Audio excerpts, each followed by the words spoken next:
Hello everyone, welcome back to my channel. My name is Hannah if you are new here, and in this video I'm going to be doing a review discussion of a romance novel called The Matzah Ball by Jean Meltzer. My focus for this review is solely going to be the disability representation in this novel. This is a novel about Jewish characters and Hanukkah, and so I will not be speaking about the Jewish representation in this book. This review is solely about the disability in this book and how it was used in the romance. I'm a disabled person, and this is one of the reasons I picked up this book. This is about a woman named Rachel who is a Jewish, chronically ill Christmas romance author. And I thought that was such a cute start to a story. And Rachel's publisher basically says that instead of writing a Christmas romance, she should write a Hanukkah romance. So she and her childhood crush slash rival team up for her to help Jacob, her friend, childhood rival crush, to put on a big Hanukkah celebration, and they're calling it the Matzah Ball Max. So I picked up this book on a whim. I had no idea what this is about, really. I just saw it was disability rep. It was about a Jewish cast around Hanukkah, which I'd never read before, and that's why I decided to pick up this book. I want to make this very clear. The author is also disabled. I am not trying to invalidate or dictate what a disabled author should and should not write. I completely empathize and sympathize with Rachel's feelings about her disability, the good, the bad, and the ugly, because as a disabled person, I recognize that we all view our own disabilities differently, and chronic illness is a journey, and Rachel in this book definitely goes through a little bit of a journey with her and her relationship to her chronic illness. So I'm not saying that this author shouldn't write disability or whatnot. My focus is just going to be how the disability was used in the book as a plot point, furthering the plot, furthering the character development, and why that did or did not work for me. A few things to note. Please look up other reviews by Jewish and Palestinian readers. I will not really be going into it, but there is a very disturbing line in the book that is played off as a joke, but is actually very serious and disturbing concerning the genocide of Palestinians. So please look up reviews for that. I thought I'd mention that here. There is also another problematic line that I found very troubling and really kind of stuck out to me, also as a pansexual person.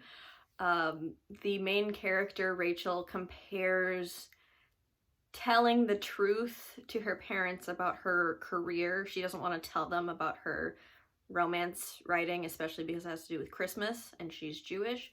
She compares coming out and telling her parents the truth about her writing career as the same as her friend coming out as gay to his parents. She actually says, Rachel wanted to tell people the truth about what she did for a living, but coming out wasn't that easy. She couldn't just stand up on the bima like Mickey had done at his bar mitzvah all those years prior and tell everyone the truth. Now, I'm not Jewish, so I cannot attest to those types of feelings, but as a gay person, this line really stuck out to me and was quite troubling to me, thinking that telling your parents the truth about your career and the trauma of coming out to your parents as gay, I don't find that comparison viable, and I found it quite unsettling in that way. With that out of the way, let's just talk about what representation for disability is in this book, and then I'll get into my discussions. Rachel has a chronic illness called myalgic encephalomyelitis. which is commonly referred to as CFS, or chronic fatigue syndrome. As someone with fibromyalgia, I related to Rachel and her disability quite a bit. A lot of her symptoms coexist or align with a lot of my symptoms. And at the point Rachel is in this book, she is scared to open up to people about her disability because she doesn't want to be treated any differently. So she has hidden it from any future partners, dating partners, as well as her co-workers and colleagues in the workplace, because she doesn't want to be seen as any different. She doesn't want to be treated differently. Jacob's mother is also a person that is mentioned quite frequently throughout the text. Jacob's mother unfortunately passed away prior to the novel starting. She passed away from breast cancer, and she actually suffered from MS. Jacob often reflects about his reaction to his mother's diagnoses, how he struggled with her care, and his regrets about that, as well as their father leaving them, his father leaving them due to his mother's disability. A larger discussion I would like to have is about the inclusion of a wheelchair user named Paul. Paul is a wheelchair user that attends temple that Rachel and her parents attend, and he is in one scene where the family is going to temple for Shabbat, I believe. And his disability isn't named, but it's discussed that he uses a power wheelchair and he has very slow, careful speech.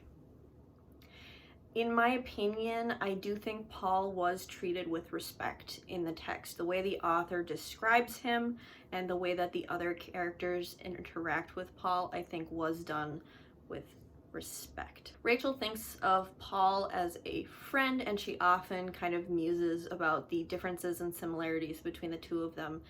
Him being visibly disabled and her with her invisible disability, and how people treat them differently because of that. However, I do have an issue with Paul's inclusion in the novel in general. Paul is only in one scene, and in that scene he is interacting with Rachel as well as Jacob, and they're just having a conversation, and Rachel's kind of thinking about Paul and whatnot. I'm gonna read my notes on this, so if I'm looking down, that's what I'm looking at. After the scene, Rachel thinks about how good Jacob treats Paul and how nice Jacob is for discussing Paul's interests with him. In my opinion, it seems that Paul is simply used as a prop to further the romance between Jacob and Rachel, and just as a way for Rachel's esteem of Jacob to increase. So he doesn't feel like, he feels like a throwaway character because he's only in one scene, and it's just like, wow, Jacob treats the disabled guy really nicely. What a great guy. So that's a little bit of some of the issue I have with that. Rachel does have a little bit of character development where she ends up occasionally using a wheelchair, and her thoughts and feelings about that are explored throughout the novel. However, I don't think we needed Paul's inclusion as a foil to Rachel and her development in that way. I really think Rachel's development and her acceptance of her wheelchair and that whole character arc could have been completed without Paul's inclusion. So I kind of have an issue with just using the visibly disabled character as a prop in that way. Next, I'm going to talk about how the disability was used in the romance as a point of tension, contention, and resolution, and why I have such a problem with that. So Rachel is in a place in her life and her chronic illness journey where she doesn't want to tell people about her disability. And Jacob is trying to woo her a little bit, and he decides to play a little bit of a prank.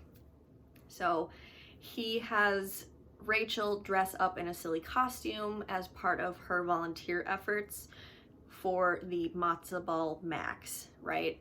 And basically her character that she's playing has to be on her feet all day. So essentially what happens is Jacob causes Rachel to have a pretty bad flare-up. And so Rachel ends up quitting the volunteer position because of health reasons. And Jacob doesn't understand why. She just kind of runs off and doesn't tell him why. Rachel's best friend, Mickey, approaches Jacob and spills the beans and reveals Rachel's secrets about her disability to Jacob. So Jacob runs after Rachel and confronts her about it and says, why didn't you tell me about your disability? I wouldn't have done that to you if I knew you were disabled, etc., etc. This is my problem. In general, I find it incredibly cheap and hollow for another character to interfere in this way to get the love interests, the main couple, to talk to each other and be open and honest with each other. I've seen it in a couple other books, and I think it's really cheap and boring and flat and lazy. So that's a pet peeve of mine in terms of romance writing execution. In this instance, this is also a huge breach of trust and problem in terms of the disability. Rachel deserves to feel however she wants to feel about her disability and to tell or not tell whomever she wants.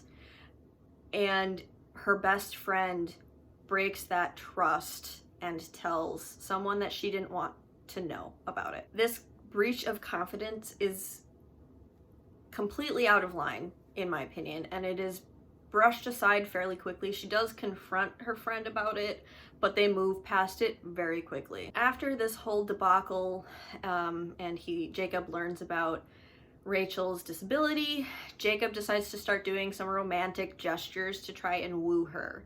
And he decides as an apology to hire a really efficient personal assistant to cook, clean, do laundry, and essentially take care of Rachel while she's recovering from this flare-up. Rachel does not ask for this help. She admits later that the assistance from this personal assistant was lovely and it was nice and helpful. However, Jacob didn't offer this help. He forced this assistant and this help upon her. Then Jacob goes to Rachel's apartment with a wheelchair that he bedazzles and asks Rachel out on a date and says, I know you're not feeling well. Come sit in this wheelchair and we'll go on a date together. And Rachel refuses him because, one, she doesn't feel very well, and she has kind of a tenuous relationship with looking disabled as part of her emotions about her disability, which is very valid. Later, Rachel uses the wheelchair and admits that having the wheelchair has been very helpful and is finally part of her journey to accepting herself and showing the world that she is disabled and having this kind of like screw everyone else attitude, which is great for her. But again, Jacob forces the wheelchair upon her and she didn't ask for his help in this way. Side note, Jacob also buys a dress for her to go to the Matzah ball Max with him, which doesn't have anything to do with her disability, but again just shows another example of like this pushiness. So, I mean, at what point does a romantic gesture become just like too much and pushing yourself upon the other person without them asking you to? To me, it seems that these instances are supposed to be seen as grand gestures of love and romance, and they're supposed to be cute, and it helps to like move the plot forward, move the character development forward, and move the couple interactions and their characterization and their character development forward. But in my opinion, I don't like how the disability was used to further the plot in this way and the romance between the characters.